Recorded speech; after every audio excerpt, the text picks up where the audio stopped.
ఎంతమంది సంతోషంగా ఉన్నారండి? ఓకే.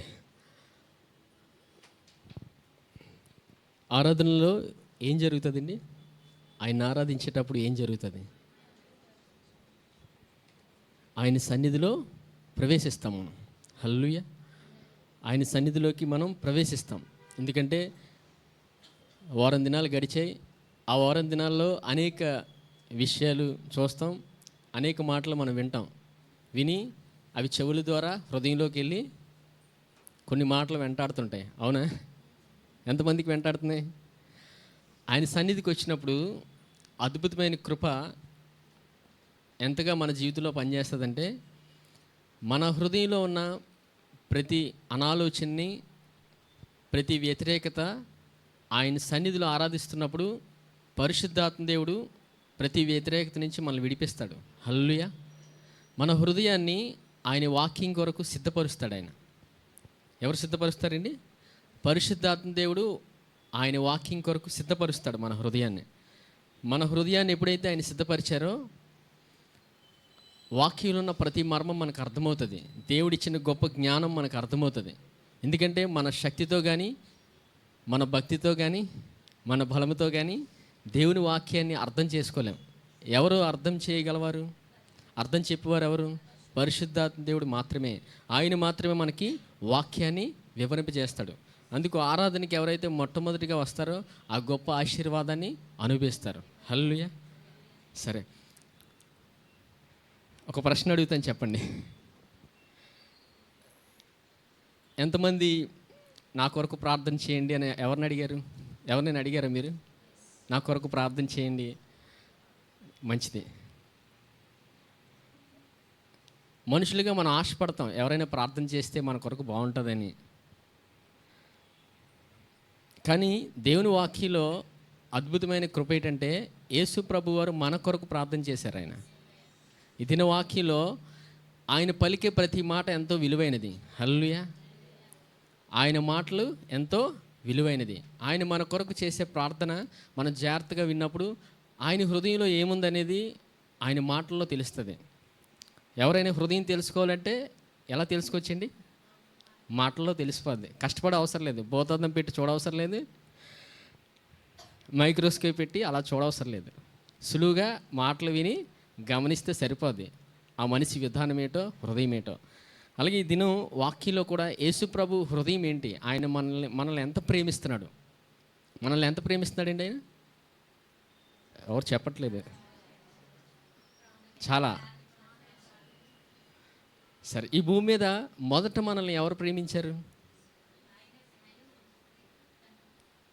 ఎవరండి? ఆయనే.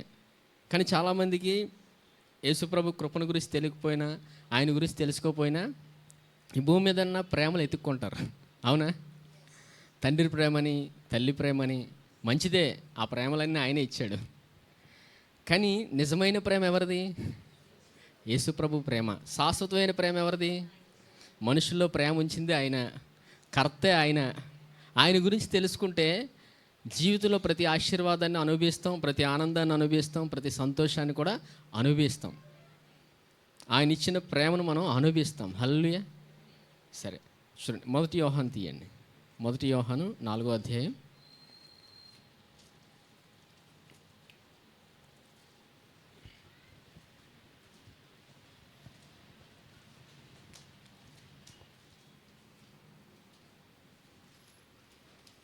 నాలుగో అధ్యాయం 19వ వచనం చూడండి.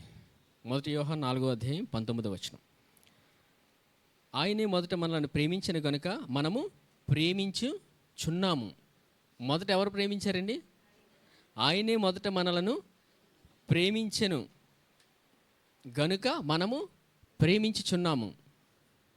మొదట ఎవరు ప్రేమించారండి? మనం ప్రేమించామా, ఆయన ప్రేమించారా? ఆయనే ప్రేమించారు.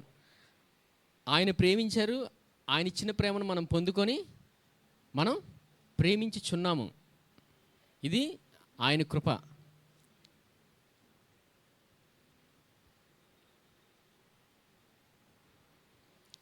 మొదట ఎవరు ప్రేమించారండి? ఆయనే ప్రేమించారు. ఎప్పుడు మర్చిపోకూడదు, జీవితంలో ఎప్పుడు మర్చిపోకూడదు. మొదట ఆయన ప్రేమించాడని ఎప్పుడైతే మర్చిపోతామో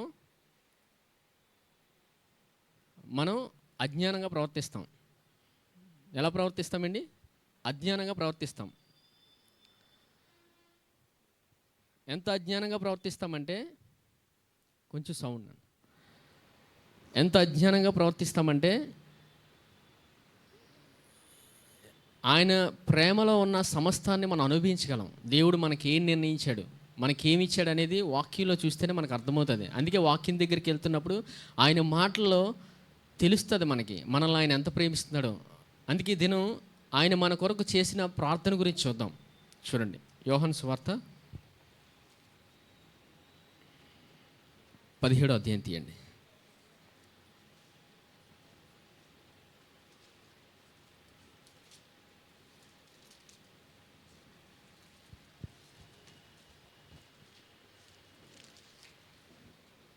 మొదటి నుంచి చూడండి. యోహాను సువార్త 17వ అధ్యాయం మొదటి నుంచి.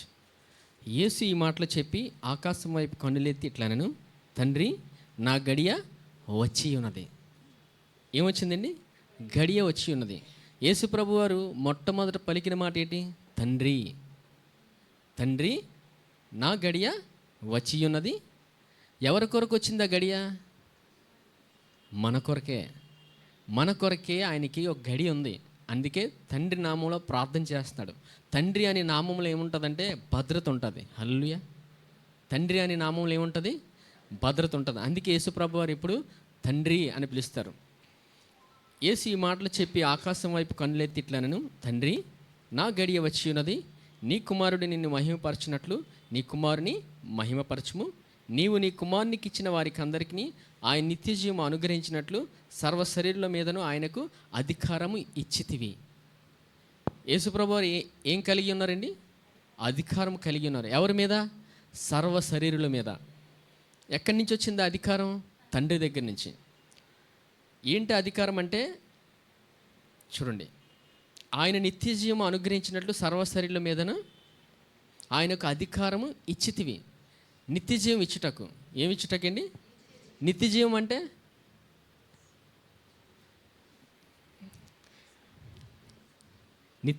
ఏంటండి? ఇన్ని సంవత్సరాలు అవుతుంది యేసుప్రభుని నమ్ముకొని 10, 15, 20, 30 కూడా దాటిన వాళ్ళు ఉన్నారు. నిత్యజీవం అంటే ఏంటి? ఎవరు చెప్పట్లేదు. ఆ పేరులోనే ఉందండి, నిత్యం జీవిస్తాం. హల్లెలూయా. నిత్య జీవితం అంటే ఏంటి? నిత్యము జీవిస్తూనే ఉంటాం, అంటే చిరకాలము జీవిస్తాం. ఈ మాటలో ఇంకొక అర్థం ఏంటంటే, ఇంకో పదం ఉంది, జీవం అని. నిత్యం జీవిస్తాం, అలాగే జీవం ఉంది. ఏంటా జీవం అంటే? అది భూమి మీద అనుభవిస్తాం. హల్లెలూయా. నిత్య జీవం పొందుకున్నాం మనం యేసుప్రభు ద్వారా. నిత్యం జీవిస్తాం. ఈ భూమి మీద ఆయన ఇచ్చిన గొప్ప జీవాన్ని మనం అనుభవిస్తాం. హల్లెలూయా. ఈ భూమి మీద అనుభవిస్తామండి. అది ఎలా అనుభవిస్తామంటే, యేసుప్రభు గురించి మనం ఎంతగా తెలుసుకుంటామో ఆయన జీవాన్ని మనం పొందుకుంటాం. హల్లెలూయా. ఆయన ఏ జీవాన్ని అయితే కలిగి ఉన్నారో అదే జీవాన్ని మనం ఈ భూమి మీద అనుభవిస్తాం. యేసుప్రభు వారు అంత కృపను మనకిచ్చారు. సర్వశరీరుల మీద ఆయనకు అధికారము కలిగి ఉన్నది. ఏ అధికారం అది? నిత్య జీవం ఇచ్చే అధికారాన్ని ఆయన శిక్షిస్తాడండి. యేసుప్రభు ఎవరైనా సాధారణంగా బయట అడిగిన యేసుప్రభు పేరు చెప్పగానే ఏమంటారు? ఆయన ప్రేమమయుడు, ఆయన కృపామయుడు. ప్రతి ఒక్కరికి తెలుసు ఆయన కృపామయుడని. మరి ఆ కృపను ఎంతమంది అనుభవిస్తున్నారు? ఎంతమంది అనుభవిస్తారండి? ఈరోజు ఇక్కడ ఉన్నామంటే ఆయన కృప అండి. ఈరోజు ఆరోగ్యంగా ఉన్నామంటే ఆయన కృప. ఇంత గొప్ప ఆరోగ్యాన్ని మనకి ఇచ్చాడు ఆయన. ఆ కృపను బట్టి మనం ప్రతిదినం ఆయన్ని ఆరాధించేవారుగా ఉండాలి. ప్రశ్న రాగానే చూస్తున్నారు అందరూ. ఆయన కృపను బట్టే ఆయన సన్నిధిలో ఉన్నాం. 3వ వచనం చూడండి. అద్వితీయ సత్యదేవుడనైనా నిన్నును నీవు పంపిన యేసుక్రీస్తుని ఎరుగటియే నిత్య జీవం. చూసారా? ఆయన ఎరుగుటియే నిత్య జీవం. ఇంత కృపను మనకి ఇచ్చాడు ఆయన. ఈ ప్రార్థన ఎవరు చేస్తున్నారు? యేసు ప్రభు చేస్తున్నారు. చూసారా హృదయం? మన కొరకు ఆయన చేస్తున్న ప్రార్థన అది. 4వ వచనం. చేయుటకు నీవు నాకు ఇచ్చిన పని నేను సంపూర్ణంగా నెరవేర్చి భూమి మీద నిన్ను మహిమపరిచితిని. ఏం పని పూర్తి చేశారు యేసుప్రభు వారు? ఆయన ఓ పని మీద వచ్చారంట. ఆ పని సంపూర్ణంగా పూర్తి చేశారు ఆయన. భూమి మీద ఎంతమంది పని చేస్తున్నారు? ఎవరు చేతులు చూపించట్లేదు, అయితే అందరూ ఖాళీగా ఉన్నారు.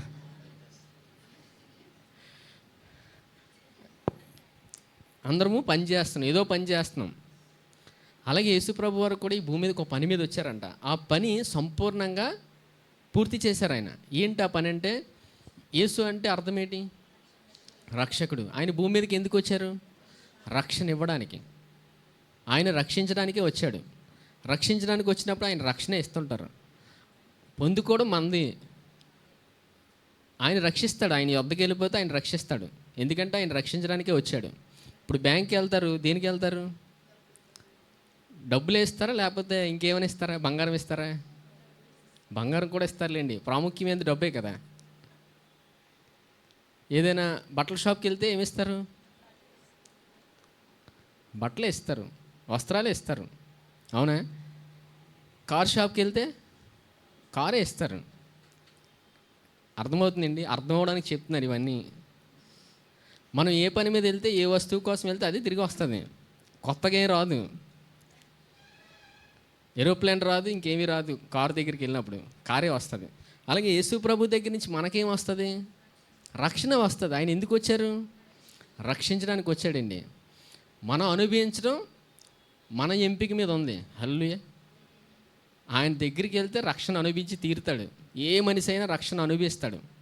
ఎంచుకోవడం మనది. ఆయనకి మనకి స్వేచ్ఛనిచ్చాడు. ఆయన మనకేమిచ్చాడు? స్వేచ్ఛనిచ్చాడు. ఏమి ఎంచుకుంటున్నామో జీవితంలోనే. ఆయన యొద్దకు వెళ్ళినప్పుడు మనం ఆయన ఇచ్చిన గొప్ప రక్షణ మనం అనుభవిస్తాం. హల్లెలూయా. సరే, 5వ వచనం. తండ్రి, లోకము పుట్టక మునుపు నీ యొద్ద నాకు ఏ మహిమ ఉండెనో ఆ మహిమతో నన్ను ఇప్పుడు నీ యొద్ద మహిమపరచుము. లోకము నుండి నీవు నాకు అనుగ్రహించిన మనుషులకు నీ నామమును ప్రత్యక్షపరిచితిని. వారు నీవారై ఉండిరి.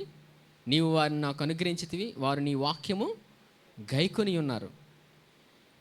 నీవు నాకు అనుగ్రహించిన మాటలు నేను వారికి ఇచ్చి ఉన్నాను. వారు ఆ మాటలను అంగీకరించి నేను నీ యొద్ద నుండి బయలుదేరి వచ్చి తినని నిజముగా ఎరిగి నీవు నన్ను పంపితివని నమ్మిరి గనుక నీవు నాకు అనుగ్రహించినవని నీ వల్లనే కలిగినవని వారిప్పుడు ఎరిగి ఉన్నారు. నేను వారి కొరకు ప్రార్థన చేయుచున్నాను, లోకము కొరకు ప్రార్థన చేయలేదు.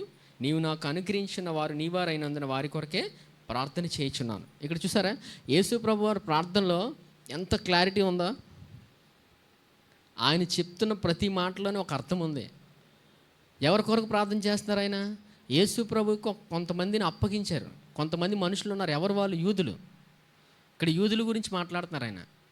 లోకము గురించి కాదు తండ్రి, నేను నాకు మీరు ఎవరినైతే అప్పగించారో వారి కొరకు నేను ప్రార్థన చేస్తానని ఆయన చెప్తున్నారు ఆయన. 9వ వచనం. నేను వారి కొరకు ప్రార్థన చేయుచున్నాను, లోకము కొరకు ప్రార్థన చేయలేదు. నీవు నాకు అనుగ్రహించి ఉన్నవారు నీవారైనందున వారి కొరకే ప్రార్థన చేయుచున్నాను. నావనియు నీవి, నీవియు నావి, వారి యందు నేను మహిమపరచబడి ఉన్నాను. నేనిక్కను లోకంలో ఉండను కానీ వీరు లోకంలో ఉన్నారు. నేను నీ యొద్దకు వచ్చున్నాను. పరిశుద్ధుడైన తండ్రి, మనము ఏకమై ఉన్నలాగున వారును ఏకమై ఉండునట్లు నీవు నాకు అనుగ్రహించిన నీ నామమందు వారిని కాపాడుము. చూసారా, యేసుప్రభు వారి హృదయం ఏంటండి? కాపాడుమని ప్రార్థన చేస్తారు. ఎవరి కొరకు? యూదుల కొరకు. ఇంకా ప్రాముఖ్యంగా చూస్తే యేసుప్రభు శిష్యులు ఎంతమంది? 12 మంది. యేసుప్రభు వారు ఆయన శిలువ బలియాగం తర్వాత పునరుద్ధానుడై వెళ్ళిపోతారు ఆయన. ఇది పునరుద్ధానుడై శిలువ కార్యకు ముందు ఆయన చేస్తున్న ప్రార్థన ఇది. ఎందుకంటే ఆయన భూమి పునాదులు వేయబడక ముందే మానవులందరి కొరకు ఆయన బలియాగం చేశారు ఆయన. హల్లెలూయా. సో ఈ సందర్భంలో యేసుప్రభు వారు ఏం ప్రార్థన చేస్తున్నారంటే, తండ్రి వారిని కాపాడండి అని ప్రార్థన చేస్తున్నారు. అవునా? మనం కూడా ఎవరికైనా ప్రార్థన అవసరత అడిగినప్పుడు ఏం చేయమని అడుగుతాం? ఈ ప్రార్థన అవసరతలో ఏం అడుగుతారండి? దేవుడు నన్ను బాగా కాపాడాలి, మా పిల్లల్ని బాగా కాపాడాలి, అదే అడుగుతారు ప్రతి ఒక్కరు. కొత్తగా ఏం అడగరండి. మీ గురించి మీరే చేసుకోండి అంటారా? చెప్పండి. ప్రార్థన అవసరతకి వెళ్ళి మీ గురించి మీరే చేసుకోండి, మా గురించి మేమే చేసుకుంటాం అంటారా? ఒకరికొరకు ఒకరికి ప్రార్థన చేస్తారు కదా. అంటే పాత దినాల్లోని అది జరిగేది. అది 11వ వచనం. నేను ఇక్కను లోకంలో ఉండను కానీ వీరు లోకంలో ఉన్నారు, నేను నీ యొద్దకు వచ్చున్నాను. పరిశుద్ధుడైన తండ్రి, మనము ఏకమైనలాగున వారును ఏకమై ఉండునట్లు నీవు నాకు అనుగ్రహించిన నీ నామందు వారిని కాపాడుము. అంటే ఎందుకు యేసుప్రభు వారు తండ్రికి అప్పగిస్తున్నారంటే, తండ్రి అని నామంలో ఏముందండి? భద్రత ఉంది, రక్షణ ఉంది. అది మర్చిపోకూడదు. తండ్రి అనే నామంలో ఏముంది? భద్రత, రక్షణ, కాపుదల ఉంది. అందుకే ప్రార్థన చేసినప్పుడు మనం ఎలా చేయాలి? యేసుప్రభు వారు ఏం చెప్పారు? తండ్రి నా నామముని ఏమడిగినాను ఆయన మీకు అనుగ్రహించును. తండ్రి అనే నామంలో ఏముంది? భద్రత ఉంది. తండ్రిని ఏ నామంలో అడగాలి? యేసు నామంలో అడిగినప్పుడు మనం అది పొందుకుంటాం. హల్లెలూయా. సరే, 12వ వచనం. నేను వారి యొద్ద ఉండగా నీవు నాకు అనుగ్రహించిన వారిని నీ నామమందు కాపాడి తిని, నేను వారిని భద్రపరిచితిని కనుక లేఖనము నెరవేరినట్లు నాశనపుత్రుడు తప్ప వారిలో మరి ఎవడును నశింపలేదు. ఎవరు ఈ నాశనపుత్రుడు? ఇస్కరియోతు యోధా. యేసుప్రభు శిష్యులు ఎంతమంది అండి? 12 మంది. వారిని యేసుప్రభువే కాపాడారు. అది చెప్తున్నారు. యేసయ్య తండ్రికి చెప్తున్నాడు, తండ్రి నీవు నాకు అనుగ్రహించిన శిష్యుల్ని నేను కాపాడాను. అందులో ఒక నాశనపుత్రుడు ఏమయ్యాడు? నేను వారి యొద్ద ఉండగా నీవు నాకు అనుగ్రహించిన వారిని నీ నామందు కాపాడి తిని, నేను వారిని భద్రపరిచితిని కనుక లేఖనము నెరవేరినట్లు నాశనపుత్రుడు తప్ప వారిలో మరి ఎవడును నశింపలేదు. అంటే లేఖనము నెరవేరినట్లు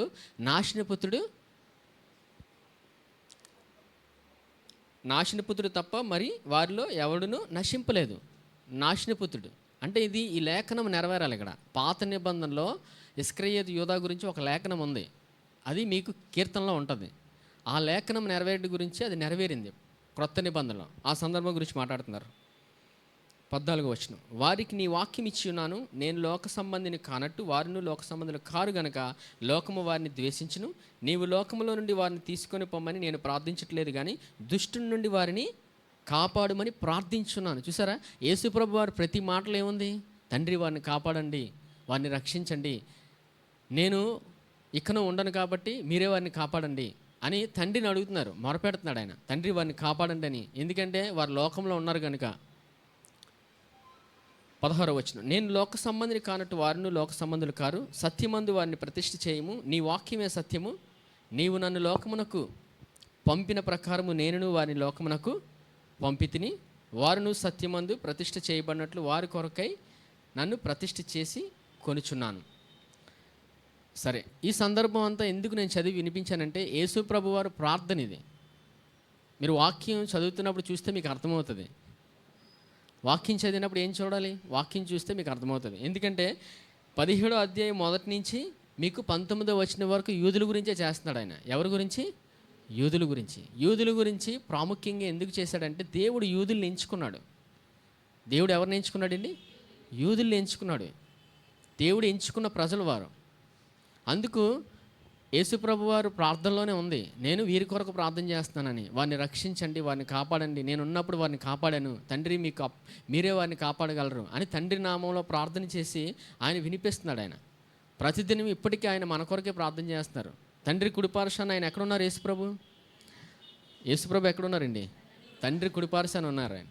ఇప్పుడు మన కొరకు ప్రార్థన చేస్తున్నారు ఆయన. మన కొరకు శిలువ బలియాగం చేసి మనల్ని నీతిమంతులుగా తీర్చి తండ్రి కుడిపార్శ్వాన మన కొరకు ఆయన విజ్ఞాపన చేస్తారు. ఇప్పుడు చూడండి, ఈ 20వ వచనం నుంచి చాలా ప్రాముఖ్యమైనది. ఇప్పుడైనా జాగ్రత్తగా వాక్యం చూడండి. 20వ వచనం నుంచి. మరియు నీవు నన్ను పంపితివని లోకము నమ్మునట్లు తండ్రి నా యందు నీవును నీ యందు నేను ఉన్నలాగున వారును మన యందు ఏకమై ఉండవలనని వారి కొరకు మాత్రము నేను ప్రార్థించటలేదు. చూసారా, ఇప్పుడు ఎవరి కొరకు చేస్తున్నారు? ఇప్పుడు ఎవరైతే యేసుప్రభువుని నమ్ముకున్నారో వారందరి కొరకు, ఇప్పుడు అందరి కొరకు చేస్తున్నారు ఆయన. మళ్ళీ చదువుతాను చూడండి. మరియు నీవు నన్ను పంపితమని లోకము నమ్మునట్లు. చూసారా, లోకము నమ్మునట్లు అంటే లోకములో ఉన్న ప్రజలు, తండ్రి నా యందు నీవును నీ యందు నేను ఉన్నలాగున వారు మన యందు ఏకమై ఉండవాలని వారి కొరకు మాత్రము నేను ప్రార్థించటలేదు. వారి వాక్యం వలన నా యందు విశ్వాసం ఉంచి వారు అందరూ ఏకమై ఉండాలని వారి కొరకు ప్రార్థించున్నారు. చూసారా, యేసు ప్రభువుని ఎవరైతే నమ్ముకున్నారో వారి కొరకు ప్రార్థన చేస్తున్నారు ఆయన, అందరి కొరకు. ఎందుకు? ఏమిటి ఆ ప్రార్థన? ఏకమై ఉండలాగున. ఈ ఏకమై ఉండలాగున అనే మాట ఎందుకు దేవుడు రాయించాడంటే అది ఒక మర్మం. అది ఇప్పుడు వాక్యంలో చూద్దాంలేండి. మరలా చదువుతాను చూడండి. మరియు నీవు నన్ను పంపితివని లోకము నమ్మునట్లు తండ్రి నా యందు నీవును నీ యందు నేనును ఉన్నలాగున వారును మన యందు ఏకమై ఉండవాలని వారి కొరకు మాత్రమే నేను ప్రార్థించట్లేదు, వారి వారి వాక్యము వలన నా యందు విశ్వాసం ఉంచి వారందరూ ఏకమై ఉండవాలని వారి కొరకును ప్రార్థించున్నాను. ఇప్పుడు విశ్వాసం ఎలా వస్తుంది మనకి? ఎలా వస్తుందండి? యేసు ప్రభు గురించి వింటే వస్తుంది. అవునా? యేసు ప్రభు గురించి మనం ఎంతగా వింటామో మనకు విశ్వాసం వస్తుంది. విశ్వాసం వచ్చినప్పుడు మనలో పనిచేసేది ఎవరు? పరిశుద్ధాత్ముడు. నీతిమంతుడు విశ్వాస మూలముగా జీవించును. అందుకే ప్రతిదినము వాక్యం వింటే పరిశుద్ధాత్మ దేవుడు మనలో పనిచేస్తుంటాడు. 22వ వచనం చూడండి. మనము ఏకమై ఉన్నలాగున వారును ఏకమై ఉండవాలని నీవు నాకు అనుగ్రహించిన మహిమను నేను వారికి ఇచ్చి తిని. చూసారా, ఇప్పుడు యేసుప్రభు వారు మాట్లాడుతుంది ఏంటంటే మహిమ గురించి మాట్లాడుతున్నారు. ఆయన దేని గురించి మాట్లాడుతున్నారండి? మహిమ. ఆ మహిమ ఎంత విలువైందంటే అది పరిశుద్ధాత్మ దేవుడు ఆ మహిమ గురించి వివరిస్తున్నప్పుడు మనకు అర్థమవుతుంటుంది వాక్యంలో. హల్లెలూయా. ఇప్పుడు మనకి మహిమ ఇవ్వబడింది. మనకి ఏం ఇవ్వబడిందండి? మహిమ ఇవ్వబడింది.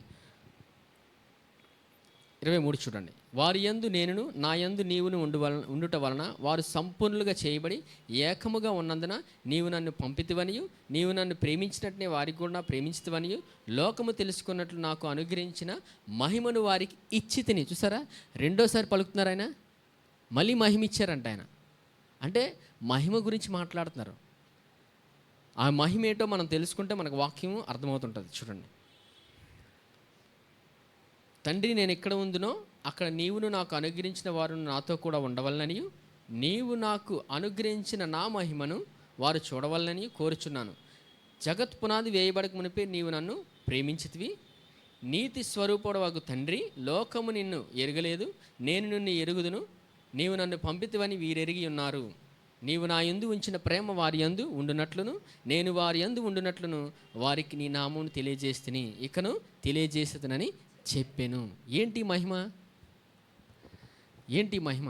ఆయన ప్రేమ అండి.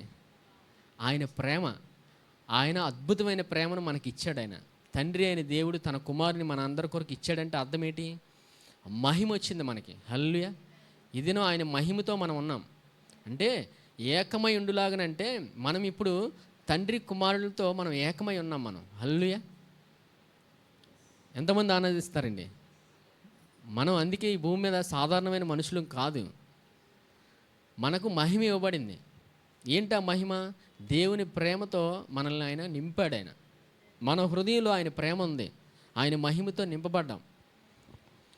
ఇప్పుడైనా చూడండి, ఈ భూమి మీద మనం ప్రయాణిస్తున్నప్పుడు మనం యేసుప్రభు నమ్ముకున్నాము, ఆయన బిడ్డలమని ఎలా తెలుస్తుంటుందంటే ఆయన ప్రేమ మనలో నుంచి బయటకు వస్తుంది. హల్లెలూయా. దేవుడు ఏమై ఉన్నాడు? ప్రేమై ఉన్నాడు. మొదట మనల్ని ఎవరు ప్రేమించారు? ఆయనే ప్రేమించాడు. ఆయన ప్రేమ మనలో నుంచి వస్తుంది. దేవుడి ప్రేమ వెలుగు. దేవుడి ప్రేమ వెలుగు. చీకటి సందర్భాలు వచ్చినప్పుడు వెలుగు ప్రకాశిస్తుంటుంది.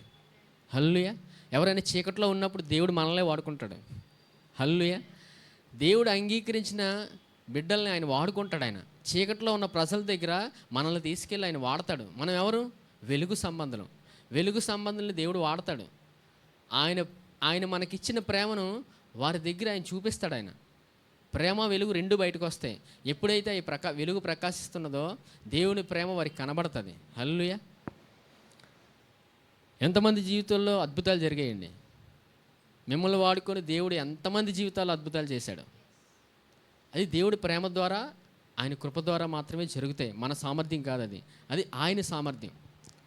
ఇక్కడ దేవుడు మనకు అంత మహిమనిచ్చాడు. ఆయన ఏమిచ్చాడండి? మహిమనిచ్చాడు. ఈ వాక్యంలో చూస్తే యేసుప్రభు వారు పలికే మొట్టమొదటి మాట ఏంటి? యేసుప్రభు వారు ఏం పలుకుతున్నారండి? మొట్టమొదటి మాట తండ్రి. తండ్రి అనే నామంలో ఏముంది? భద్రత ఉంది, కాపుదల ఉంది. యేసుప్రభు వారు చేసే ప్రతి ప్రార్థనలో తండ్రి అని పిలుస్తారు. తండ్రి నామంలోనే అన్నీ చేస్తానంటారు. అవునా? ఫిలిప్ కూడా యేసుప్రభు శిష్యులు కూడా అడిగినప్పుడు తండ్రిని మాకు చూపించమన్నప్పుడు యేసుప్రభు వారు ఏం చెప్పారు? నన్ను చూస్తే తండ్రిని చూసినట్టే. ఈ దినం మనల్ని కూడా దేవుడు నడిపిస్తున్నాడంటే ఆయన మహిమ ద్వారానే నడిపించబడుతున్నాం. మనం ఎక్కడికి వెళ్ళినా దేవుడు పనిచేస్తాడండి. ఎంతమంది నమ్ముతున్నారు? దేవుడు పనిచేస్తాడు. నమ్మండి. ఆయన మహిమ బయటకు వస్తుంటుంది. హల్లెలూయా. బంధువుల దగ్గర కానీ చుట్టాల దగ్గరికి వెళ్ళినప్పుడు, వారి చీకట్లో ఉన్నప్పుడు మనం వెళ్ళినప్పుడు వెలుగు వారికి ప్రకాశిస్తుంది. హల్లెలూయా. వెలుగు బయటకు వస్తుందండి. లేదు నాకేం లేదు, నాకే రాదు, నాకే ఏబిసిలు రావు, వారికి ఏం నేర్పిస్తాం అనుకుంటే అది అజ్ఞానం. అది అంటే మన సామర్థ్యం మాట్లాడుతున్నాం. ఇక్కడ మాట్లాడాల్సింది మన సామర్థ్యం కాదు. ఏమీ రాని వ్యక్తిని ఆయన వాడుకుంటాడు. హల్లెలూయా. నీకేమీ రాకపోవచ్చు, కానీ యేసు ప్రభువును నువ్వు అంగీకరించావంటే ఆయన మహిమ నీలో ఉంది. ఈ సందర్భంలో ఏం మాట్లాడుతున్నారండి యేసు ప్రభు? మరలా చూడండి,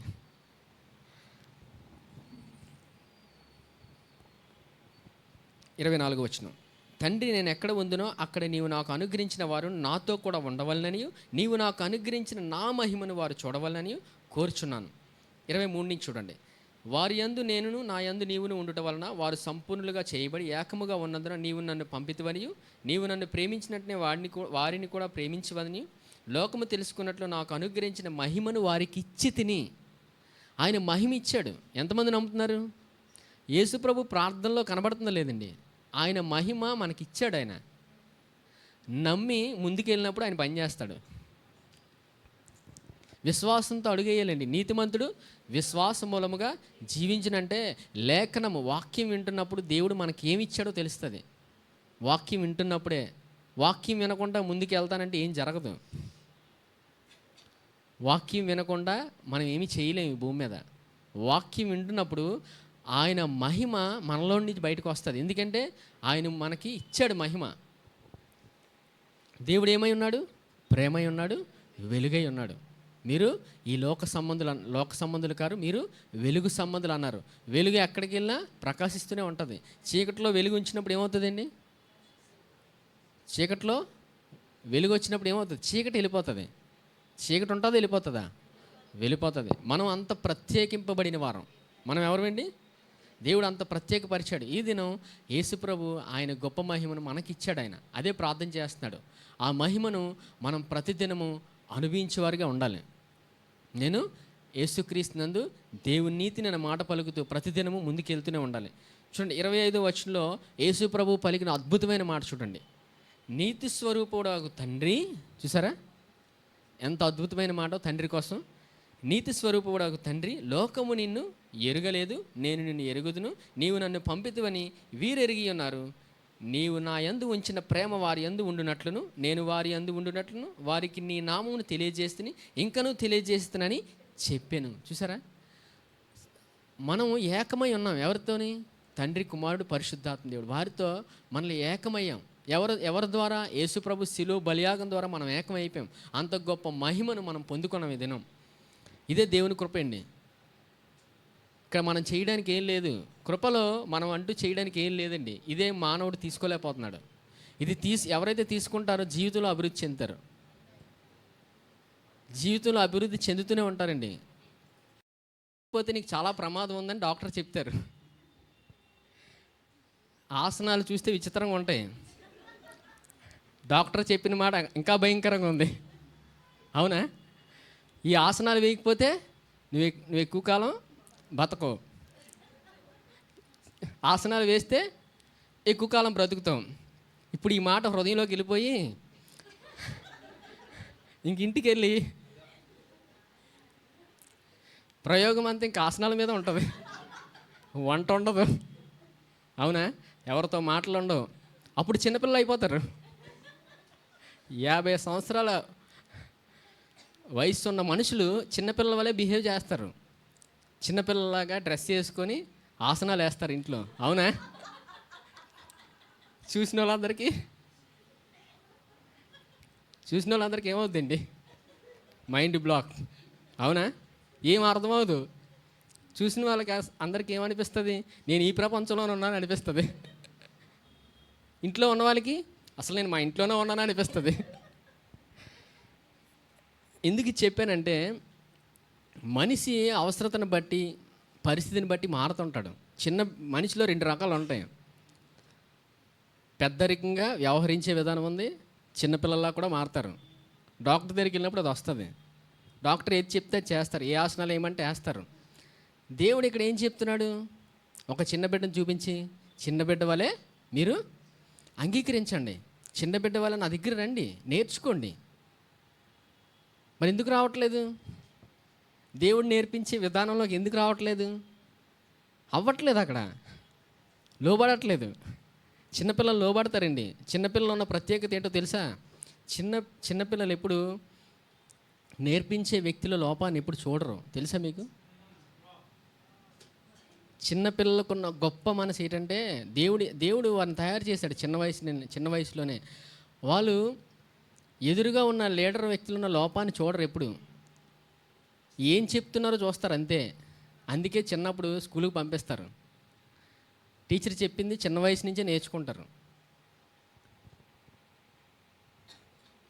ప్రేమిస్తే తీసుకుంటారు, అంతేగాని ఎదురుగా ఉన్న వ్యక్తి లోపాన్ని ఎంచడం, వారి దగ్గరికి వెళ్ళకపోవడం అనేది జరగదు చిన్నపిల్లల్లో. టీచర్ ఏం చెప్తే చేస్తారు అంతే. అందుకే చిన్న బిడ్డల వలె మనం దేవుడి సన్నిధికి వెళ్ళినప్పుడు, ఆయన వాక్యం దగ్గరికి వెళ్ళినప్పుడు, దేవుని విధానం దగ్గరికి వెళ్ళినప్పుడు దేవుడు మనకి నేర్పిస్తాడు. హల్లెలూయా. అందుకే ఈ సందర్భంలో దేవుడు చెప్తున్నాడు ఇక్కడ చూడండి, 16వ వచనం. అయితే యేసు వారిని తన యొద్దకు పిలిచి, చిన్న బిడ్డలను ఆటంకపరచక వారిని నా యొద్దకు రానీడి, దేవుని రాజ్యము ఇలాంటి వారిది. చిన్న బిడ్డ వలె దేవుని రాజ్యము అంగీకరింపని వాడు దానిలో ఎంత మాత్రమును ప్రవేశింపడు. చూసారా? చిన్న బిడ్డ వలె అంగీకరించాలండి, ఆయన దగ్గరికి వెళ్ళిపోవాలి. తండ్రి ఎవరు ఇప్పుడు? తండ్రి ఎవరండి? యేసు ప్రభు ఏమని పిలిచారు? తండ్రి అని పిలిచారు. అంటే తండ్రి అని నామంలో ఏముంది? భద్రత ఉంది. మీరు వాక్యం దగ్గరికి వెళ్తున్నారంటే ఎవరి దగ్గరికి వెళ్తున్నారు? తండ్రి దగ్గరికి వెళ్తున్నారు. తండ్రి దగ్గరికి వెళ్ళినప్పుడు భద్రత అనుభవిస్తారు, వెళ్ళకపోతే అనుభవించరు, అంతే. చిన్న బిడ్డల వలె ఆయన దగ్గరికి వెళ్ళిపోయినప్పుడు ఆయన మనకి నేర్పిస్తాడండి, భద్రతను అనుభవిస్తాం. తండ్రి అని నామంలో ఏముంది? భద్రత ఉంది. అవునా? ఎంతమంది నమ్ముతున్నారండి? నమ్మిన వారు అందరూ అనుభవిస్తారు. హల్లెలూయా. నమ్మి ఆయన దగ్గరికి వెళ్ళిపోవడమే. ఇప్పుడు కలెక్టర్ ఉంటారు కదండి, కలెక్టర్ దగ్గరికి వెళ్తే ఏమొస్తుంది? చాలా వస్తాయి. ఎందుకు? ఆయన కలెక్టర్. ఆయన మన రిలేటివ్ అయితే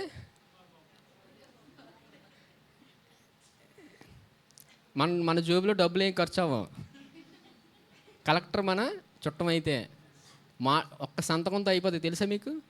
ఒక్క సిగ్నేచర్ చేస్తే చాలు, అందరూ ఎత్తుక్కుంటూ వస్తారు మనల్ని. ఇవన్నీ మనకు తెలుసులేండి. మరి దేవుడు ఎవరు? తండ్రి కదా. మరి ఆయన యొద్దకు వెళ్తే భద్రత. మరి ఎందుకు మనం వెళ్ళట్లేదు? ఎందుకు వెళ్ళట్లేదండి? పాప క్షమాపణ ఎప్పుడైతే మనం నమ్మమో దేవుణ్ణి శిక్షించేవాడిగా చూస్తాం. పాప క్షమాపణ మనం ఎప్పుడైతే నమ్ముతుంటామో దేవుడి దగ్గరికి వెళ్ళకుండా ఉండలేం, వాక్యాన్ని వినకుండా ఉండలేం. దేవుడు ఏ విధానం అయితే ఉంచాడో అందులోకి వెళ్తూనే ఉంటాం. దేవుడు చెప్పాడు అంతే.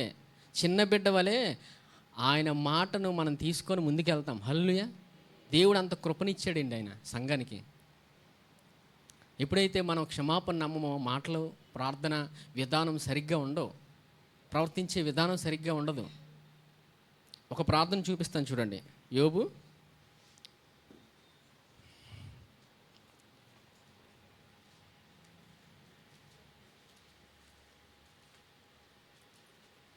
యోబు 16వ అధ్యాయం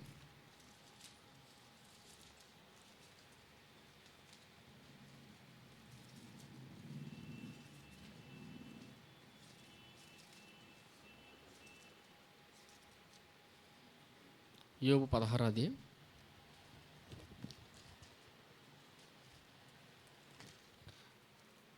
11వ వచనం చూడండి. దేవుడు నన్ను దుర్మార్గులకు అప్పగించి ఉన్నాడు, భక్తిహీనుల వశమున నన్ను ఉంచి ఉన్నాడు. నేను నెమ్మదిగా నుంటిని, అయితే ఆయన నన్ను ముక్కలు చెక్కలు చేసి ఉన్నాడు. మెడపట్టుకొని విదలించి నన్ను తుత్తినీలుగా చేసి ఉన్నాడు. తనకు నన్ను గురిదిబ్బగా నిలిపి ఉన్నాడు. ఆయన బాణములు నన్ను చుట్టుకొనిచున్నవి. కనికరము లేక నా తుండ్లను ఒడిచెను, నా పైత్యరసమును నేలను పారబోసెను. చూసారా? ఇక్కడ యోబు ఏం మాట్లాడుతున్నాడు? ఎవరి గురించి మాట్లాడుతున్నాడు తెలుసా?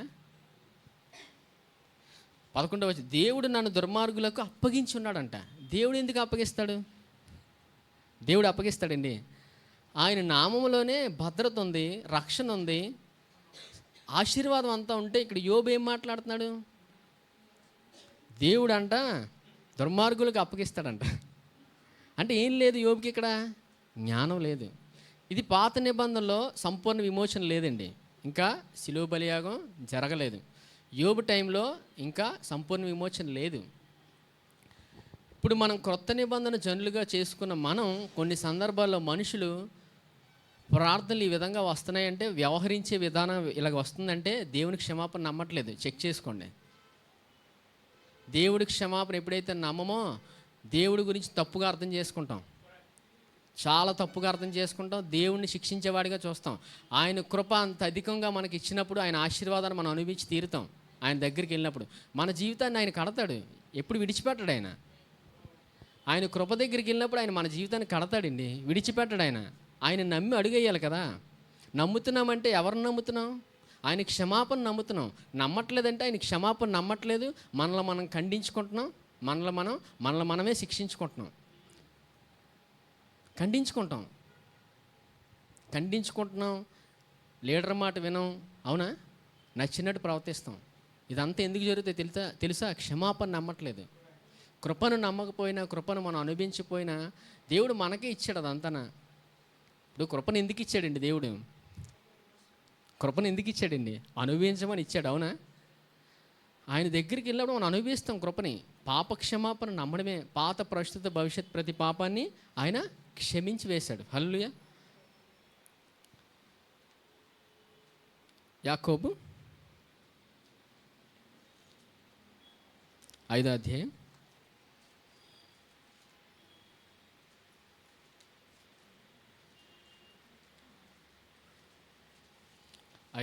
11వ వచనం. యాకోబు 5వ అధ్యాయం 11వ వచనం. సహించిన వారిని ధన్యులు అనుకొనిచున్నాము కదా, మీరు యోబు యొక్క సహనమును గూర్చి వింటిరి. ఆయన ఎంతో జాలియు కనికరము గలవాడని మీరు తెలుసుకొని ఉన్నారు. వివరిస్తానులేండి ఈ వాక్యం చూడండి. సహించిన వారిని ధన్యులు అనుకొనిచున్నాము కదా, మీరు యోబు యొక్క సహనమును గూర్చి వింటిరి. యోబుకి ఎటువంటి పరిస్థితి వచ్చింది? తన జీవితంలో తల నుంచి అరిపాదం వరకు ఒక కురుపులు వచ్చాయి. అవునా? భయంకరమైన స్థితి వచ్చింది. అయినా ఉన్నాడా? వెళ్ళిపోయాడా? ఉన్నాడు. ఎటువంటి పరిస్థితిలోకి వెళ్ళినా అవి భరించుకున్నాడు. ఎక్కడి నుంచి వచ్చిందో సహనం? దేవుడే ఇచ్చాడు. అవునా? ఎందుకు చెప్తున్నానంటే, రెండంతల ఆశీర్వాదాన్ని అనుభవించింది ఎవరు? పాత నిబంధనలో యోబు అనుభవించాడండి. అంత గొప్ప కృపను ఎవరిచ్చారు? దేవుడే ఇచ్చాడు. అందుకే వాక్యం చూడండి. ఆయన ఎంతో జాలియు కనికరమును గలవాడని మీరు తెలుసుకొని ఉన్నారు. ఆయన అంటే ఎవరు?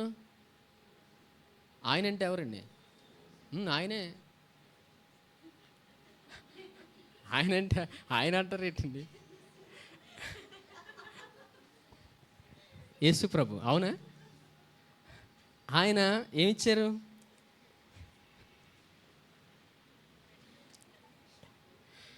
జాలియు కనికరమును గలవాడని మీరు తెలుసుకొని ఉన్నారు. దేవుడు జాలియు కనికరమును గలవాడాయన. ఆయన కృప గలవాడాయన. అంత గొప్ప కృపను పాత నిబంధనలు ఎవరు అనుభవించారు? యోబు అనుభవించాడు. ఎప్పుడు? తను స్వనీతిలో ఉన్నానని గ్రహించాడు. అర్థమైందండి? స్వనీతిగా మాట్లాడాడు. ముందు దేవుడు దుర్మార్గులకు అప్పగించాడని స్వనీతిలో మాట్లాడాడు.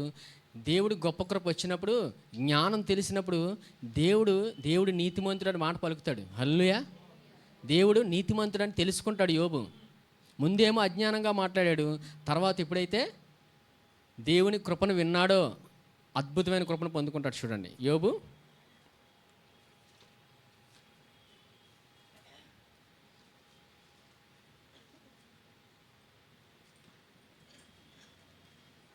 42వ అధ్యాయం తీయండి. యోబు 42వ అధ్యాయం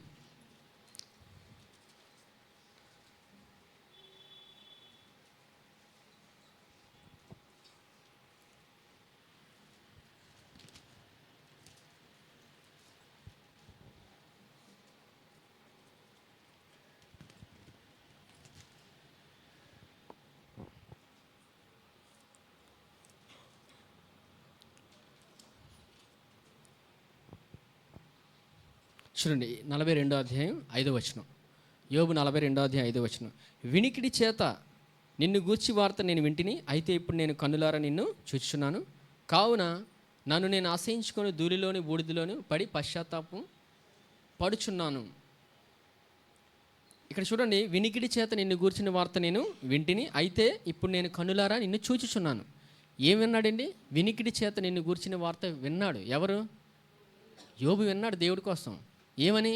దేవుడు, నేను అజ్ఞానంగా మాట్లాడాను, దేవుడు నీతిమంతుడు, అజ్ఞానంగా దేవుడి గురించి మాట్లాడాను.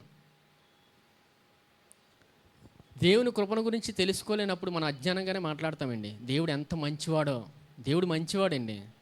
ఆయన మంచితనం ఏ మనిషి వివరించలేడు. దేవుడు అంత మంచివాడు. ఇక్కడ ప్రతి జీవితాన్ని ఆయన కడతాడు. హల్లెలూయా. ప్రతి జీవితాన్ని కడతాడండి, ఎవరిని విడిచిపెట్టాడు ఆయన. ఆయన కృప వస్తుంటుంది, మనం గ్రహించాలి. ఆయన కృప మనం ముందే పెడతాడు ఆయన. అది గ్రహించినప్పుడు మనం అనుభవిస్తాం. హల్లెలూయా.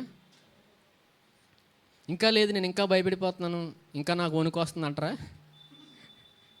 దేవుడు ఎంత కృప ఇచ్చాడు. లేదండి ఇంకా నాకు భయం వస్తుంది, ఇంకా జడిసిపోతున్నాను అంటారా? చూడండి, యోహాను సువార్త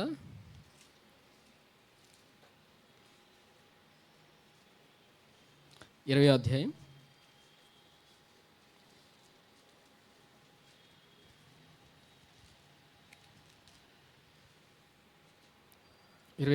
19వ వచనం. యోహాను సువార్త 20వ అధ్యాయం 19వ వచనం.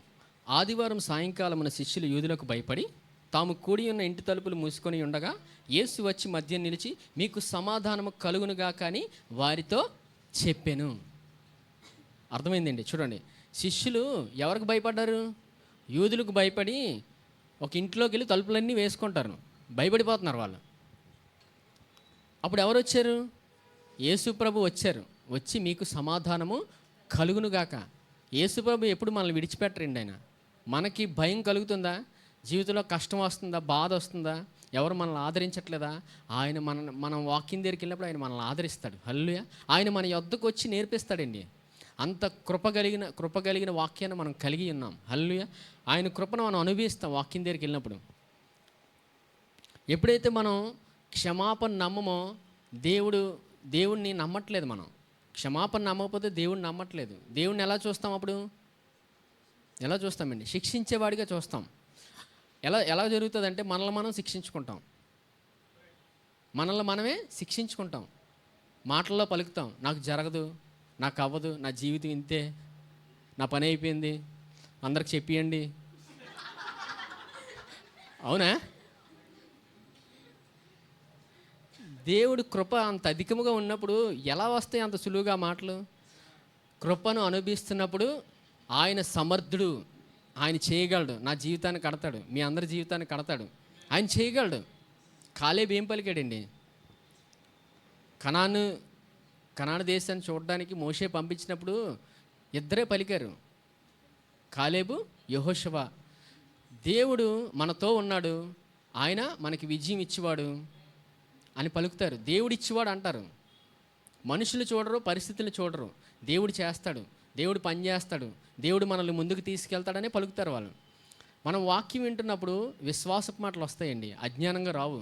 మనం కృపావాక్యం వింటున్నప్పుడు విశ్వాసపు మాటలు వస్తాయి. దేవుడు చేస్తాడు, దేవుడు కడతాడు, దేవుడు జీవితాన్ని నడిపిస్తాడు, ప్రతి పరిస్థితి మార్చివేస్తాడు. మన కొరకు ప్రాణం ఇచ్చిన దేవుడు మన జీవితాన్ని ఆయనే కడతాడండి. ప్రాణం ఇచ్చిన దేవుడు ఆయనే కడతాడు మన జీవితాన్ని. మనం ఎందుకు కట్టించుకోను?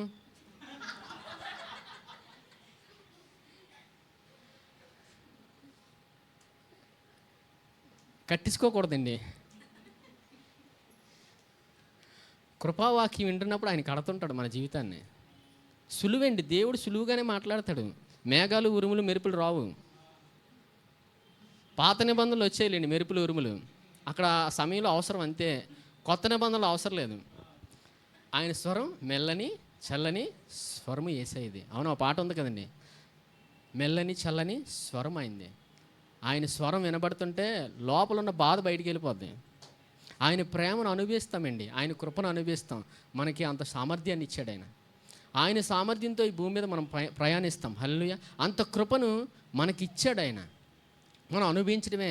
అందుకే పౌలు సంఘానికి ఒక మాట రాస్తున్నాడు చూడండి, 2 కొరింథీ 6వ అధ్యాయం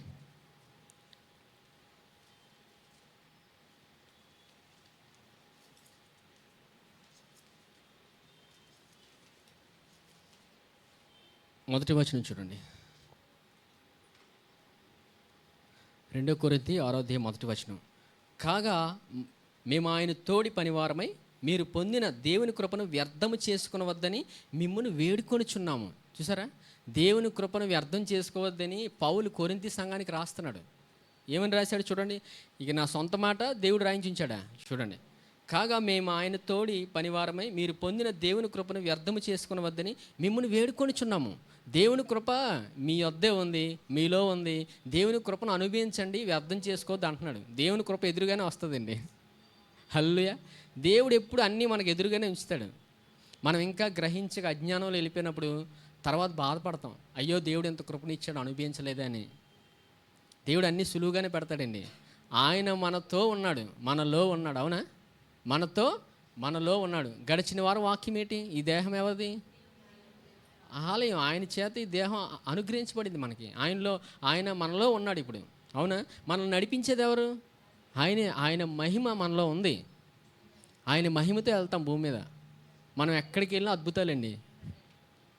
పరిస్థితులు మారిపోతాయి తెలుసా మీకు? ఒక సంస్థలో పనిచేసిన, కంపెనీలో పనిచేసిన వారికే లాభం, మనల్ని తీస్తే వారికే నష్టం. ఎంతమంది ఉద్యోగం చేస్తున్నారు? మిమ్మల్ని బట్టి ఆ కంపెనీ అభివృద్ధి చెందుతుంది, తెలుసో లేదో మీకు. మిమ్మల్ని తీసిన మరుక్షణం వారు కొన్ని అనుభవిస్తారు. అంటే అర్థమేంటి? మిమ్మల్ని తీస్తే, మిమ్మల్ని ముట్టుకుంటే పొరపాటున, అంతవరకు రాదులేండి, టచ్ చేస్తే, అంటే దగ్గరకు వచ్చిన మనం అంత ప్రత్యేకమైన వారు. నమ్మండి, ఎవరు ముట్టలేరులేండి. మనం ఎక్కడుంటే అక్కడ అభివృద్ధి. హల్లెలూయా. ఎందుకు? మనలో ఎవరున్నారు? ఆయన ఉన్నారు. ఆయన మహిమ మనలో ఉంది. యేసుప్రభు వారు ఏమన్నారు? దేవా తండ్రి మహిమను వారికి ఇచ్చి తిని అన్నారు. ఇచ్చారంటే అర్థం ఏంటి? ఆల్రెడీ మనలో ఉంది మహిమ. ఆయన మహిమ ఉందని నమ్మండి, నమ్మి అడుగేయండి, జీవితంలో ముందుకెళ్ళండి, ఆగిపోద్ది. ఇంత గొప్ప మర్మాలు, జ్ఞానము అన్నీ దేవుడు నేర్పిస్తున్నాడండి కృపావాక్యంలో. ఎవరికైతే కావాలో అనుభవిస్తారు, దేవుడు పెట్టిన విధానంలో ఉంటారు, లోబడతారు, తగ్గించుకుంటారు, చిన్నపిల్లవలే దేవుడి దగ్గరకు వస్తారు. హల్లెలూయా. ఎంతగా మనం ఆయన దగ్గర తగ్గించుకుంటామో దేవుడు నేర్పిస్తాడండి. తగ్గించుకోపోయినప్పుడే నేర్చుకోము. నేర్పించేవాడు ఎవరు? ఆయనే. ప్రయాసపడి భారం మోసుకున్న సమస్య జనులారా నా యొద్దకు రండి, నేను మీకు విశ్రాంతి కలుగజేతును. నేను సాత్వికుడిని, దీని మనసు గలవాడిని కనుక నా యొద్దకు వచ్చి నేర్చుకునుడి. ఎవరు నేర్చుకుంటారు? చిన్నపిల్లలే నేర్చుకుంటారండి, పెద్దోళ్ళు నేర్చుకోరు. చిన్నపిల్లలు నేర్చుకుంటారు. ఎప్పుడైతే నేను చిన్నపిల్లల్ని యేసయ్య దగ్గర, నేను తండ్రి దగ్గర ఒక చిన్న పిల్లవాడిని అని అనుకొని ఆయన దగ్గరికి, వాక్యం దగ్గరికి వెళ్ళినప్పుడు దేవుడు నేర్పిస్తాడు. తగ్గించుకోలేండి. తను తాను తగ్గించుకునేవాడు హెచ్చింపబడును. తగ్గించుకుంటే ఆయన ఇచ్చేస్తాడు. లేదు మనమే ఎగురుతామంటే అవ్వదు, అలా ఎగిరిపోతుంటారు. దేవుడి దగ్గర తగ్గించుకుందాం. హల్లెలూయా. దేవుడు అంత కృపను సంఘానికి ఇచ్చాడు. ఆయన ఎగిరిపోవడం అంటే ఏదో జరుగుతుందని కాదండి. దేవుని కృపను అనుభవించాం, దేవుని కృపను వ్యర్థం చేసుకుంటున్నాం. అవునా, దేవుని కృపను వ్యర్థం చేసుకుంటున్నామండి. దేవుడు ఎప్పుడు లీడర్ ద్వారా మాట్లాడుతుంటాడు. అవునా, పరిశుద్ధాత్మ దేవుడు లోపల నుంచి మాట్లాడుతుంటాడు. జాగ్రత్తగా వినాలి, గ్రహించాలి ఏం నేర్పిస్తున్నాడు దేవుడు. మనం మేలుగా మనం జీవితంలో అన్నీ అనుభవించాలని దేవుడు ఆశపడుతున్నాడు. ఆయన కృపను అనుభవించాలని దేవుని హృదయంలో ఉన్న ఆశ అదే. యేసుప్రభు మాటలు ఏముంది? దేవా నీ మహిమని వారికి ఇచ్చి తిని, నీ నామం వాళ్ళు విరిగి ఉన్నారు, నీ వాక్యం ఇచ్చి తిని వారిని మీరు కాపాడండి, వారిని దీవించండి అని యేసుప్రభు మాటలు గమనించారా? ఆయన హృదయం, దేవుడు మనల్ని ఎంత ప్రేమిస్తున్నాడో, దేవుడు ఎంత కృపను సంఘానికి ఇచ్చాడు ఆయన. హల్లెలూయా. అందుకే మనం ప్రతిదినము ఆయన కృపను గురించి మనం వినాలి. 2 కొరింథీ 12:9. 2 కొరింథీ 12:9. అందుకు నా కృప నీకు చాలును. చూసారా, అందుకు నా కృప నీకు చాలును, బలహీనత యందు నా శక్తి పరిపూర్ణమగుచున్నది ఆయన నాతో చెప్పాను. కాగా క్రీస్తు శక్తి నా మీద నిలిచి ఇండు నిమిత్తము విశేషముగా నా బలహీనత ఏంది బహు సంతోషముగా అతిశయ పడుదును. ఎప్పుడు? బలహీనత సమయంలో. ఎవరు బలం పరిపూర్ణమవుతుంది? బలహీనత ఎందే బహు సంతోషముగా అతిశయపడదుము. ఎందుకు? చూడండి, కాగా క్రీస్తు శక్తి నా మీద నిలిచిండు నిమిత్తము. ఇప్పుడు ఎవరి శక్తి ఉంది?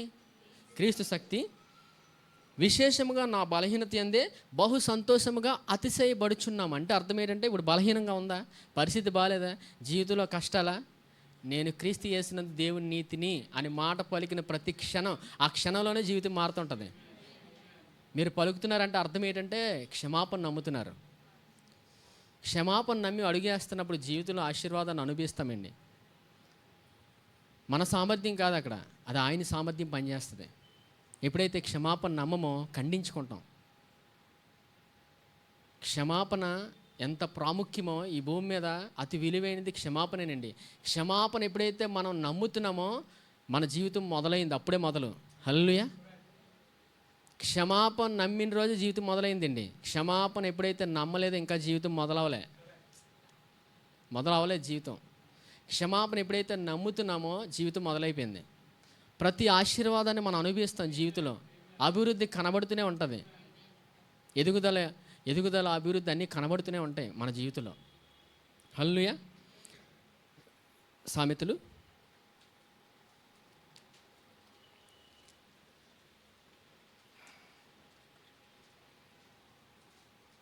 1వ అధ్యాయం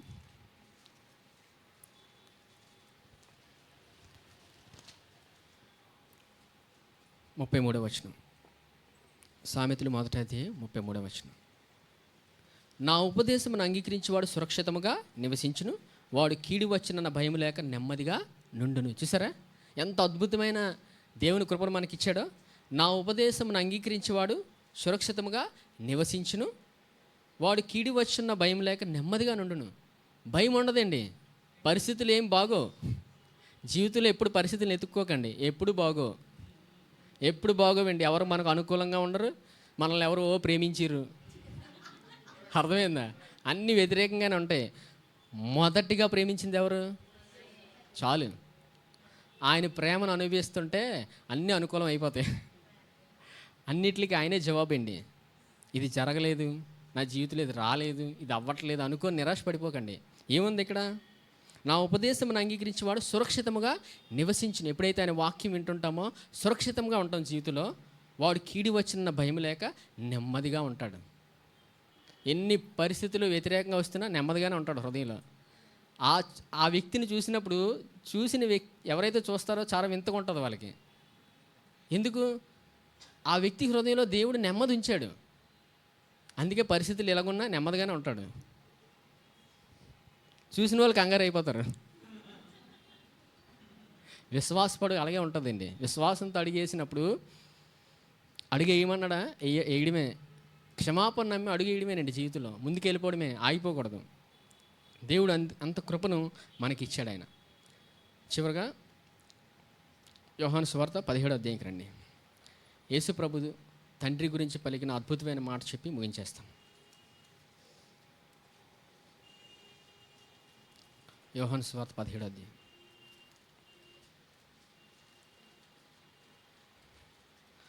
అధ్యాయం 25వ వచనం. నీతి స్వరూపుడు తండ్రి లోకము నేను ఎరగలేదు, నేను నిన్ను ఎరుగుదును. నీవు నన్ను పంపితివని వీరెరిగి ఉన్నారు. నీవు నా యందు ఉంచిన ప్రేమ వారి యందు ఉండునట్లును, నేను వారి యందు ఉండునట్లును వారికి నీ నామమును తెలియజేసేదని, ఇకను తెలియజేసేదనని చెప్పాను. ఏమని పిలిచారండి యేసుప్రభు? నీతి స్వరూపుడు తండ్రి. దేవుడు నీతిమంతుడండి. దేవుడు మంచివాడు. దేవుడు మన జీవితాన్ని ఎప్పుడు కడతనే ఉంటాడు. హల్లెలూయా. మనల్ని ఎప్పుడు ఆయన విడిచిపెట్టడు ఆయన. అందుకే ప్రతిదినం మనం ఏం పలకాలి? నేను క్రీస్తు యేసునందు దేవుని నీతిని అని పలకాలి. మనల్ని నీతిమంతుడిగా తీర్చాడు ఆయన. మనం ఎప్పుడైతే క్షమాపణ నమ్ముతున్నామో మన జీవితంలో ముందుకెళ్తూనే ఉంటామండి. ప్రతి పరిస్థితి మనకు అనుకూలంగా మారుతుంది. ప్రతి జవాబుని మనం అనుభవిస్తాం జీవితంలో. ఒక ప్రశ్నగా ఉండిపోము. ప్రశ్నలు వస్తాయి జీవితంలో, కానీ ప్రశ్నగా ఉండిపోకండి. వాక్యం దగ్గరికి వెళ్ళి పరిశుద్ధాత్మ దేవుని అడిగినప్పుడు వాక్యంలో ఆయన జవాబులు ఇస్తాడు మనకి. సంఘంలో దేవుడించిన విధానంలోకి మనం వచ్చినప్పుడు మన జీవితంలో ప్రతి జవాబుని మనం అనుభవిస్తాం. హల్లెలూయా. దేవుడు మనకి మాట్లాడి నేర్పిస్తాడండి. దేవుడు ఎప్పుడు మనకు నేర్పిస్తుంటాడు. మనం నేర్చుకోవడమే చిన్నపిల్లవలే ఆయన వద్దకు వెళ్ళినప్పుడు మనకి ఆయన నేర్పిస్తాడు. అందుకే యేసుప్రభు వారు మన కొరకు ప్రార్థన చేస్తున్నారు. తండ్రి, నీ నామమున వారిని కాపాడండి. తండ్రి నామంలో ఏముంది? భద్రత ఉంది. ఏముందండి? భద్రత ఉంది. అందుకే యేసుప్రభు వారు మన కొరకు ప్రార్థన చేస్తున్నారు ఆయన. హల్లెలూయా. దేవుడు మనల్ని అంతగా ప్రేమించాడు. ఆయన ప్రేమించి ఆయన కృపావాక్యాన్ని మనకు ప్రతిదినం ఆయన బోధిస్తూ ముందుకు నడిపిస్తూనే ఉన్నాడు. హల్లెలూయా. ఈ వాక్యం విన్న ప్రతి ఒక్కరూ ఫలించి అభివృద్ధి చెందునుగాక. ఈ సమయంలో రొట్టె ద్రాక్షరసం తీసుకుందాం.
సజీవుని త్యాగము విలువను తెలిపెను పరిశుద్ధుని రక్తము.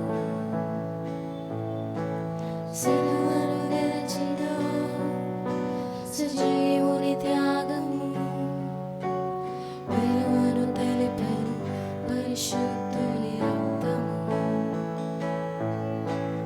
ముందే తెలియను తన బలియాగము తెలిసే చేసెను స్వబలిదానము. తండ్రి పరిచిన ఆజ్ఞానుసారము తననే వంచెను తనువే అర్పించెను.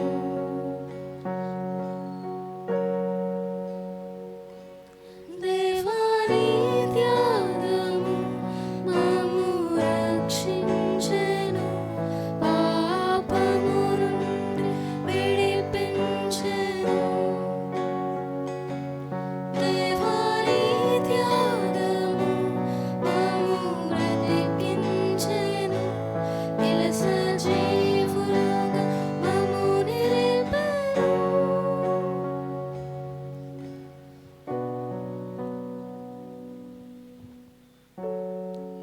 ఈ రొట్టె ఆయన శరీరానికి సాదృశ్యంగా ఉంది. ప్రతి మానవుడు రక్షించబడాలని ఆయన మన కొరకు సిలువలో ప్రతి శిక్షను ప్రతి అవమానాన్ని భరించాడు ఆయన. ఎందుకంటే మనల్ని ప్రేమించాడు ఆయన. ఈ భూమి మీద మొట్టమొదటిగా ప్రేమించిందే ఆయన. ఆయన కన్నులు మనల్ని చూసే. ఆయన హృదయంలో మనమే ఉన్నాం. ఆయన హృదయం అంతా మనమే ఉన్నాం. మనల్ని అంతగా ప్రేమించాడు ఆయన. ప్రతి నిందను ప్రతి శిక్షను భరించాడు ఆయన. ఆయనకి తెలుసు ఇవన్నీ వస్తాయని ఆనందంగా భరించాడు ఆయన. అనారోగ్యం నుంచి వచ్చే ప్రతి శిక్షను ప్రతి వేదన్ని ఆయన భరించాడు సిలువలో. ఎందుకంటే ఆయన మనల్ని ప్రేమించాడు ఆయన. అంతగా ప్రేమించాడు ఆయన. ఈరోజు నిన్నెవరు ప్రేమించట్లేదా? ఆయన ప్రేమిస్తున్నాడు.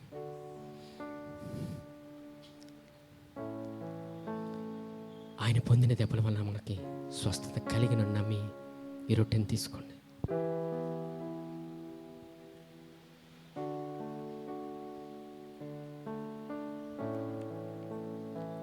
ఈ పాత్రలోనిది ఆయన రక్తానికి సాదృశ్యంగా ఉంది. ప్రతి మానవుడు రక్షించబడాలని ఆయన రక్తం అంతటిని చిందించాడు ఆయన. ఆఖరి బొట్టు వరకు ఆయన రక్తాన్ని చిందిస్తూనే ఉన్నాడు. ఎందుకంటే మనల్ని ప్రేమించాడు ఆయన. అంతగా ప్రేమించాడు ఆయన. ఆయన మహిమను మనకిచ్చాడు ఆయన. తండ్రి, మీరిచ్చిన మహిమను వారికి ఇచ్చాను, మీరిచ్చిన వాక్యాన్ని వారికి ఇచ్చాను, వారిని కాపాడండి, ఈ భూమి మీద మీరే కాపాడండి వారు అని ప్రార్థన చేస్తున్నాడు ఆయన. ఎందుకంటే ఆయన మనల్ని ప్రేమించాడు ఆయన. ఈ భూమి మీద నిన్ను ఎవరు ప్రేమించకపోవచ్చు. నీ బంధువులు నిన్ను వదిలేవచ్చు, నీ చుట్టాలు నిన్ను వదిలేవచ్చు, నీ సొంత వారిని నిన్ను వెలివేయవచ్చు. ఆయన నిన్ను ఆదరిస్తాడు ఆయన. నిన్ను దగ్గరకు తీసుకుంటాడు ఆయన. నీ భారాన్ని ఆయన తీసివేస్తాడు. ఎందుకంటే ఆయన నీ శిక్ష అంతటిని ఆయన భరించాడు సిలువలో. నీ పాత ప్రస్తుత భవిష్యత్తు ప్రతి పాపాన్ని ఆయన క్షమించి వేశాడు. ఆయన గొప్ప ఆనందాన్ని, గొప్ప సంతోషాన్ని ఇచ్చాడు ఆయన. అందుకే ఈ సమయంలో నేను క్రీస్తు యేసునందు దేవుని నీతిని నమ్మి ఈ పాత్రలోనే తీసుకోండి.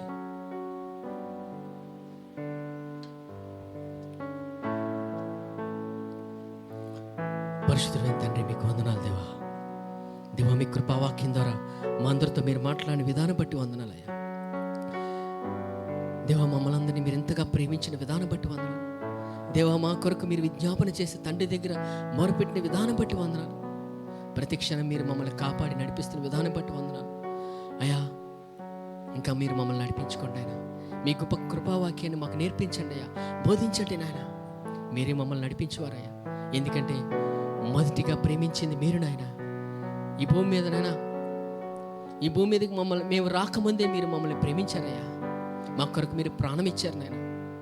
మా కొరకు మీరు ప్రాణం ఇచ్చారు నాయన. రక్తం అంతటిని చిందించారు నాయన. మా శిక్ష అంతటిని మీరు భరించారయ్యా. ఎందుకంటే మీరు మనల్ని ప్రేమిస్తున్నారయ్యా. అంతగా ప్రేమించారయ్యా. మీకు వందనాలు దేవా. మేము మీకేమి ఇవ్వలేమయ్యా, మీకేమి ఇవ్వలేము దేవా. ఇంకా మీ కృపావాక్యాన్ని మాకు బోధించమని నడిపించమని వేడుకుంటున్నాను దేవా. ఈ సమయంలో మీ బిడ్డలందరినీ జ్ఞాపకం చేస్తున్నానయ్యా. వారి ప్రతి పరిస్థితి మీకు తెలుస్తున్నాను దేవా. ఈ సమయంలో ఎవరైనా అనారోగ్య స్థితిలో ఉంటే ఇప్పుడే నజరేయుడైన యేసుక్రీస్తు నామములో వారిని ముట్టి మీరు స్వస్థపరచమని వేడుకుంటున్నాను. మానసికమైన స్థితిలో ఇబ్బందిలో ఉంటే ఇప్పుడే మీరు ముట్టమని వేడుకుంటున్నాను. కుటుంబంలో సమాధానం లేకపోతే మీరు సమాధానం దయచేయమని వేడుకుంటున్నాను దేవా. వారిని మీరు నడిపించుకోండి అయ్యా దేవా. ఇంకా మమ్మల్ని అందరినీ మీరు నడిపించుకోమని, అలాగే ఎవరైతే ఉద్యోగం చేస్తున్నారో, వ్యాపారం చేస్తున్నారో వారికి మీ కృపను, మీ జ్ఞానాన్ని దయచేయమని వేడుకుంటున్నాను. మీ కృపను, మీ జ్ఞానం ఇచ్చి నడిపించుకోమని, వారికి సమాధానంతో మీరు నడిపించుకోమని, ప్రతి పరిస్థితి అన్నిట్లో మీ గొప్ప కృపతో దేవ ఇక్కడ ఉన్న ప్రతి బిడ్డను మీరు నడిపించబోతున్నందుకు వందనాలు. మీరు నడిపించినందుకు వందనాలు. ఎందుకంటే అంత గొప్ప కృపావాక్యాన్ని మీరు మాకు బోధిస్తున్నారయ్యా. మీకు వందనాలు. పరిశుద్ధాత్మ దేవ, మీరు మాకు కృపావాక్యాన్ని బోధించి అనేక మర్మములు మాకు నేర్పిస్తున్న విధానం బట్టి వందనాలు. ఇంకా మమ్మల్ని ముందుకు తీసుకెళ్ళమని దేవా, ఇక్కడున్న ప్రతి బిడ్డను మీరు వాడుకొని ముందుకు తీసుకెళ్ళమని, మీరే మహిమ ఘనత పొందుకోమని నజరేయుడైన యేసుక్రీస్తు నామములో అడిగి వేడుకున్నాం తండ్రి. ఆమేన్. యెహోవా నిన్ను ఆశీర్వదించి నిన్ను కాపాడును గాక. యెహోవా తన సన్నిధి కాంతి ఉదయింపచేసి నీ మీద ప్రకాశింపచేసును గాక.